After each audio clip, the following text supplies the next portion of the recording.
तुलसी जी, हम आ रहे हैं आपके साथ। तारा बहू, तुम गुड्डा को संभालो, हम सब संभाल लेंगे। चलिए जीजी। ठीक है, ख्याल रखना उसका। हाँ, सुला लो उसको कुछ खिला के। आओ। ये लीजिए सरोजा जी, मुंह खोलिए। इसकी कोई जरूरत नहीं है, हमें कोई बुखार नहीं है। वो थकान से ऐसे ही लग रहा है, शायद गले में ठंड लग गई है। आप अपने आप से झूठ बोल रहे हैं या फिर से हमें बहला और फुसला रहे हैं? आप भी जानती हैं कि आपको बुखार है और आप ये भी जानती हैं कि आपको ये बुखार क्यों आया। मतलब ये कि आदित्य की जुदाई में आप रो रो के आधी हो गई और उसी की वजह से ये बुखार आया आपको। ऐसा कुछ नहीं है, आप गलत सोच रहे हैं। आपके पति हैं हम और आप हमारी धर्म पत्नी जी हैं। हम आपको अच्छे से जानते हैं, तो ठीक है, हमारी आंखों में देखकर कहिए कि आपकी ये हालत आदित्य के दूर जाने से नहीं हुई है। कहिए। हमें समझ नहीं आ रहा कि आप इतनी परेशान क्यों हो रही है। आदित्य यही है, हम सबके बीच, आपसे जुदा नहीं हुई, फिर आप क्यों तड़प रही हैं? आप लोगों के पास है आदित्य, पर हमें तो उसके पास भी जाने की इजाजत नहीं है ना। आपने कही थी ये बात।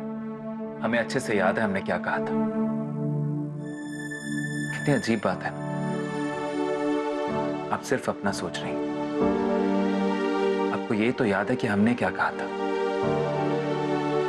पर आपने एक बार भी सोचने की कोशिश नहीं की कि हमने ये क्यों कहा था। आपने हमारे बारे में सोचा है? आपके और अम्मा के बीच में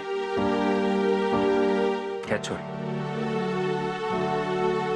हम कोशिश करेंगे अम्मा से बात करने की कि वो आपको आदित्य के आसपास जाने की इजाजत दे, लेकिन आपको धैर्य रखना होगा सरोजा जी। क्यों उदास मत हुई। चलिए, सबसे पहले अपना बुखार नापिए। मुंह खोलिए, मुंह खोलिए।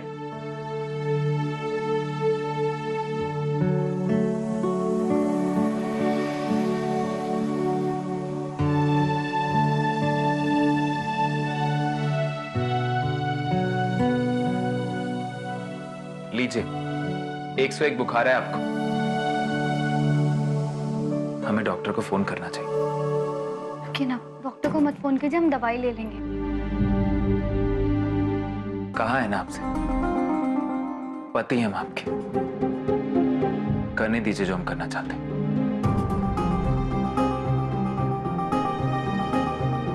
हेलो जी, डॉक्टर जी, वो सरोजा जी को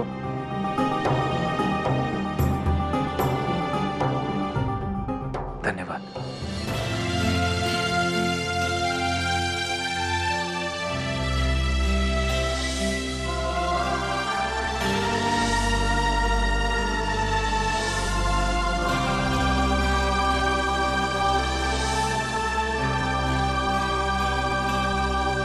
आइए, आप लेट जाइए।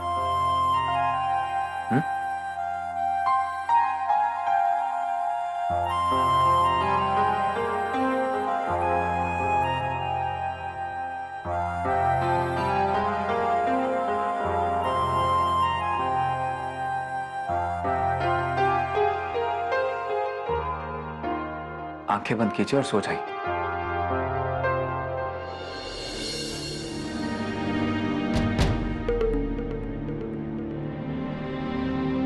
सरोजा जी,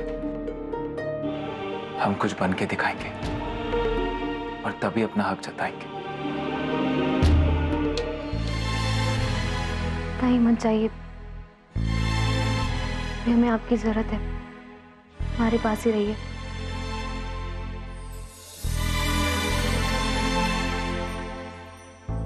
हमें आपकी जरूरत है। हम यही हैं, आप चिंता मत कीजिए। आप सो जाइए, सो जाइए।